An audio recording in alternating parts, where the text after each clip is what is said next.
मई का महीना था। सुबह से ही जैसे गर्मी का आतंक मचा था। विवेक ने सोचा क्यों न श्रीमती जी का काम आसान कर दिया जाए। सुनो, ब्रेकफास्ट और लंच छोड़ो, आज ब्रंच करते हैं। ब्रंच? ये क्या? मम्मा, लंच और ब्रेकफास्ट के बीच के खाने को ब्रंच कहते हैं। छोटा टिट्टू आकर सिखाने लगा तो नीना झल्ला उठी। परेशान क्यों होती हो? पराठे सेक लो। भुने आलू पराठे और दही का रायता खाकर निश्चिंत हो जाएंगी। विवेक की फरमाइश सुन बिफर पड़ी। पराठे सेकना आसान है क्या? इस गर्मी में मुझसे चूल्हे के पास खड़ा नहीं हुआ जाता। ऊपर से जितने लोग उतना स्वाद। किसी को आलू नहीं खाना तो कोई दही नहीं खाएगा। ऐसे में उसे कुछ और बनाना ही पड़ेगा। क्यों है छोटी बहू बनकर आई? अच्छा होता अगर बड़ी होती। आराम से छोटी पर ऑर्डर चलाती और आराम करती।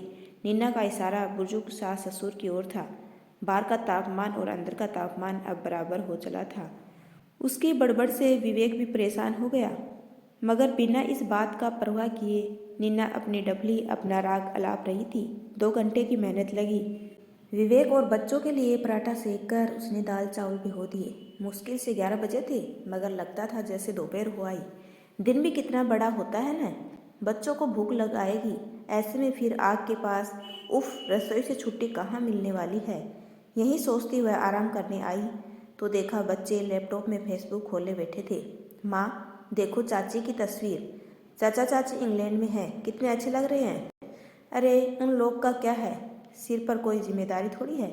बच्चे हॉस्टल में हैं, घूमने के सिवा काम ही क्या है। सुबह से कौन सा सुर पकड़ लिया है। तुम्हें पता भी है मेरे भैया भाभी ने कितनी तकलीफ़ें काटी है। अब अगर घूम फिर रहे हैं तो तुम्हें क्यों तकलीफ़ हो रही है। भाई की बात पर विवेक से रहा न गया। क्यों, क्या मैं इकलौती बहू हूँ? घर की जिम्मेदारियों में उनकी भागीदारी क्यों नहीं? इतनी देर से उसकी बड़बड़ सुनता विवेक अतीत में खो गया। उसकी आंखों के सामने 20 वर्ष घूम गए, जब भाभी शादी के बाद पहली बार घर आई थी। हर दिन त्योहार सा लगता था। लड़कों वाले घर में जहाँ लड़की की आदत न हो, वहाँ बड़े प्रेम से सबके लिए नाश्ता बनाती और खिलाती। भाभी बहुत स्नेहमयी लगती। घर के सारे काम करके भी खुश रहती थी। भैया के तबादले के बाद जब उन्हें बाहर जाना पड़ा तो भीगी आंखों से विदा लिया था। उन्हें पता था कि वह तनख्वाह बड़े शहर में रहने के लिए काफ़ी नहीं होगी। कुछ ही दिनों बाद पता लगा कि घर के काम के साथ उन्होंने ट्यूशन पढ़ाना शुरू कर दिया था। इस तरह वह घर बाहर व बच्चों की जिम्मेदारियां उठाने में भैया का सहयोग करने लगी। पूरे 20 वर्ष लगे जब जाकर बच्चों का करियर बना, मगर ये सब तो नीना ने देखा ही नहीं। उसे तो बस अपना दुख नजर आता। उसे लगता कि उसके अलावा पूरी दुनिया मौज उड़ा रही है। सबसे पहले उसने घर में काम करने वाली को हटाया, जिसे रिटायरमेंट के समय से ही विश्वनाथ जी ने रखा था, ताकि बुढ़ापे में उनकी सेवा होती रहे। वह खाना बनाकर घर के छोटे बड़े सभी काम कर लेती थी। उसकी कर्मठता देखकर सब उसकी तारीफ करते थकते नहीं थे। ऐसे में नीना ने उसे यह कहकर निकाला कि वह घर की सदस्य नहीं बल्कि बाहर वाली है, इसलिए उसे ज़्यादा महत्व नहीं मिलना चाहिए। विवेक की माँ जानकी जी की तबीयत खराब रहती थी। उनसे किसी तरह की कोई उम्मीद नहीं की जा सकती थी। अब पूरा परिवार उसके ही नियंत्रण में था। वह बनाएगी तो लोग खाएंगे, अन्यथा भूखे रहेंगे।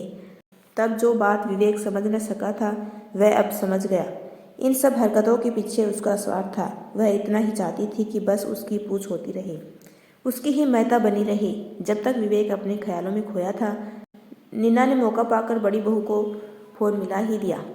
वह दीदी अकेले अकेले लंदन घूमा जा रहा है, कभी मम्मी को भी अपने साथ ले जाइए। हाँ हाँ, तुम लोग भी आओ, परिवार के साथ घूमना का अपना ही आनंद है। हमारी छोड़िए, अपनी जिम्मेदारी संभालिए। मीठी मीठी बातों से आखिर कब तक बहलाएंगी। आपको भी तो परिवार के प्रति कुछ कर्तव्य कर अपना अगला जन्म सुधारना चाहिए। सारा फितूर निकाल कर शांत हो गई। इधर माधवी का मूड पूरा ही खराब हो गया। वह पहले ही देवर की शादी कम पढ़ी लिखी से करने के पक्ष में नहीं थी, मगर ससुर जी के दिमाग में यही था कि गांव की कर्मठ लड़की ही परिवार संभाल पाएगी। यही सोचकर छोटे बेटे के लिए एक भरे पूरे परिवार की ग्रामीण बहू लेकर आए।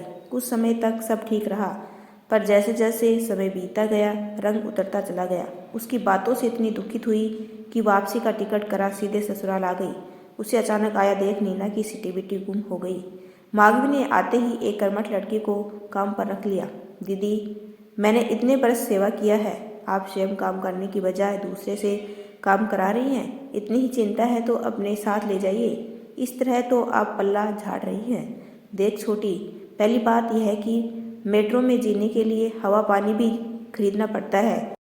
फ्लैट के बंद घरों में ऐसी ताज़ी हवा मुश्किल से आती। और दूसरी बात यह है कि ये बड़े से अहाते में आम, लीची व नारियल के पेड़ ससुर जी ने अपने हाथों लगाए थे कि रिटायरमेंट के बाद इसकी ठंडी छांव में आराम करेंगे। नौकरी वाली आधुनिक बहू की जगह उन्होंने एक घरेलू लड़की को चुना जो स्नेहपूर्ण परिवार की देखभाल करेगी। घर के कामों के लिए जिन्हें बहाल किया उन्हें भी तुमने बाहर का रास्ता दिखा दिया और अब गृह स्वामी को भी विदा करने पर तुली हुई हो। इतना तो बता दो कि यह सब तुम्हारा है या उनका।